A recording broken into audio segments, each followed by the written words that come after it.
Hey, Scott from MyGrowthRings.com here. And Seth from SethMarkwood.com, probably.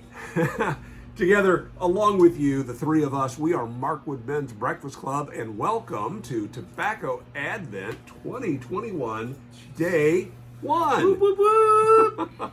Welcome back, boy. Hey, thank you, Homer. Thank you. I'm excited to be here. We've had some comments and people asking, are we doing it? And yes, we are. So we'll see you here every single day from now until the day of Christmas. All right, so the way this works, we had folks that have sent us some of their favorite tobaccos to try. These videos are not reviews of the tobaccos. We're just enjoying the tobaccos, and typically we're answering a question of the day. We'd love it if you would answer the question in the comments below, or if you feel so inclined, shoot your own video. You were wanting some content for your channel anyway, so that's probably a good tip. All right, so I'm going to light this up. What are we smoking? Well, for the people that have supplied us with this tobacco, and thank you those of you that supplied this tobacco last year.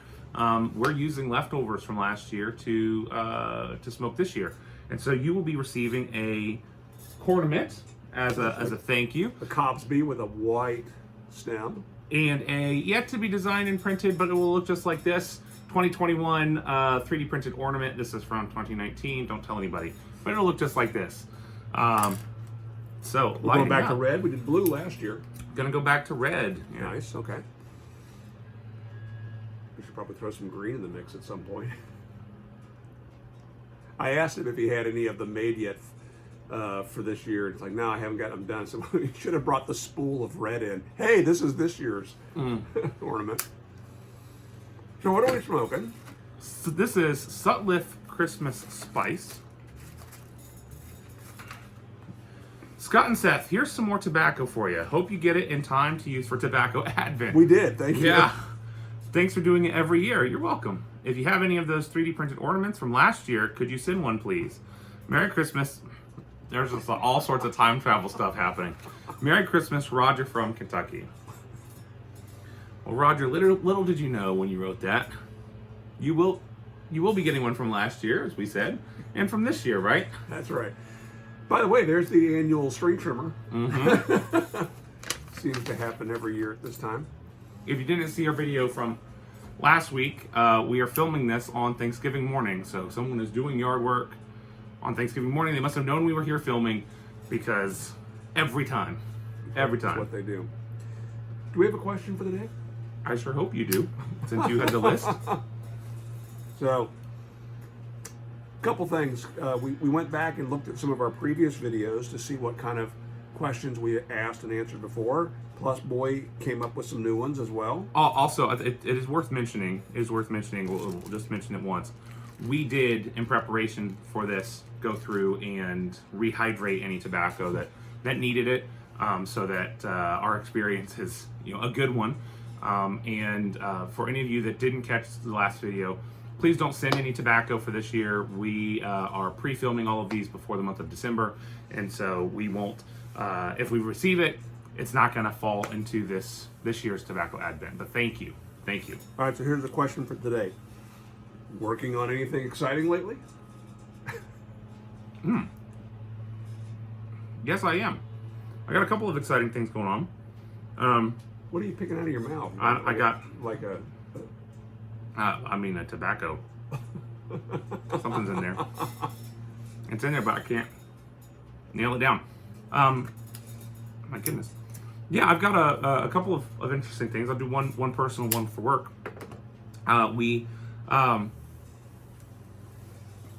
At work, I've been working on a pulling together resources for a proposal. We've been working in growing our UK presence, and in the UK, the largest pub chain in the UK has asked for a proposal for a product that is exactly what we make. And so this is a big deal. It would amount to 1,700 locations over 3 years, which is sizable for our company. And so pulling together everything, thinking, putting yourself in the mind of them, and it's been exciting because one, it gives us an opportunity to kind of hone our skills of talking about what we do well, but then also there's been a lot of opportunity to put ourselves in the minds of what some of our competitors will say And some of the competitors that we know will be bidding for this are shady. That they talk about their products with platitudes, and they make promises that are nowhere near true. And so some of the stuff that we're putting in, These are grease separators for That's right. for restaurants and places like that. some of the things that we have been strategically including in our proposal are in efforts to fight what we suspect will be disinformation. So, talking truthfully, and like one of the things that they asked is can you guarantee the quality of the grease that is going to be captured and removed? And they asked specifically what will the quality be? Well, that question is one that has come from our competitor, who has promised that it's going to be the greatest grease quality, blah blah blah. The reality is, this is no one can guarantee. The situation is one where the inputs equal the outputs, right? So anything happening in the kitchen is the one factor that's going to impact that. If you're putting garbage grease in, what comes out will be garbage grease. You can't promise that it's not going to be. And so we've put a lot of education in there that anybody that is promising this is lying to you. These are the actual things that will be contributing factors. So it's been exciting. And then I've been doing a lot of 3D printing. I've 3D printed over 100 hours in the last 2 weeks for Christmas gifts. Wow. I've got some pretty significant size things. Some of them have been 40 hours on a consistent single one print, which is by far the longest I have ever done. You've come a long way from your little tugboat. What about you? My woodworking channel has been going really well. Put out a couple videos a week over there. I've got some channel members, people that at one point, because of the way the YouTube algorithm thing works, YouTube will recommend your video to people who have either watched your videos or have watched similar videos, and then they'll stop doing that if your videos don't hold people's attention. Even your subscribers don't get your videos unless they ring the bell. They don't get all of them, but if they continually watch your videos, they'll be offered up your videos. Well, I do a video each weekend on a topic, and then midweek I do a follow-up video to kind of answer questions and also to address things that maybe I forgot to mention. Which seems to happen every time. I don't work with a script. And the midweek videos perform poorly, which makes perfect sense, because in those I'm not actually doing the thing I talked about in the weekend. We're just answering questions. And so I considered dropping that completely when I got a message from YouTube saying, hey, you now qualify to have channel members. Would you like to have channel members?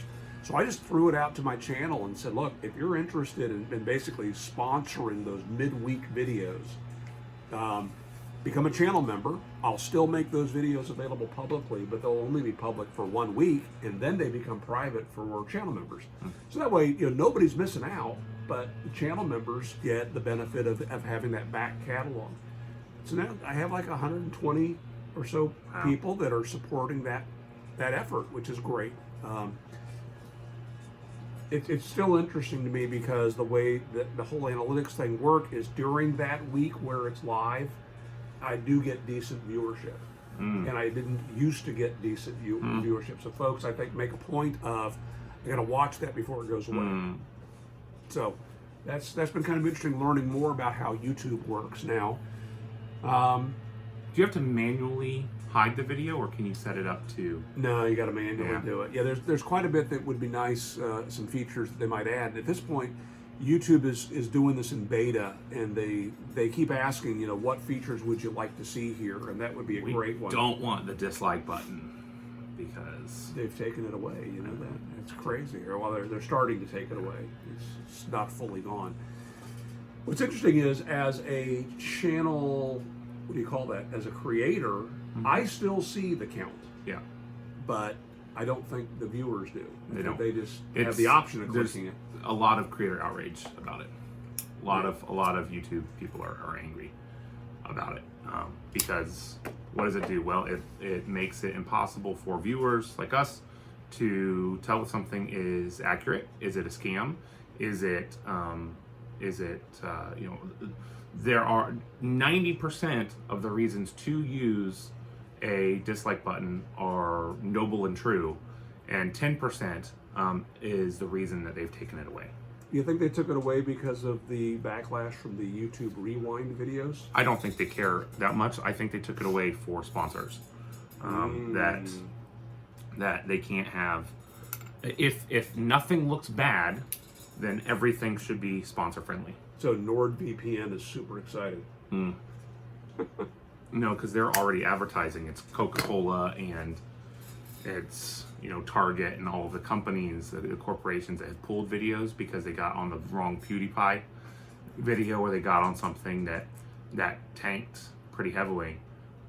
But to everybody's immediate reaction, just write your dislike in the comments. And so now the comment section is going to be useless because that's the only place.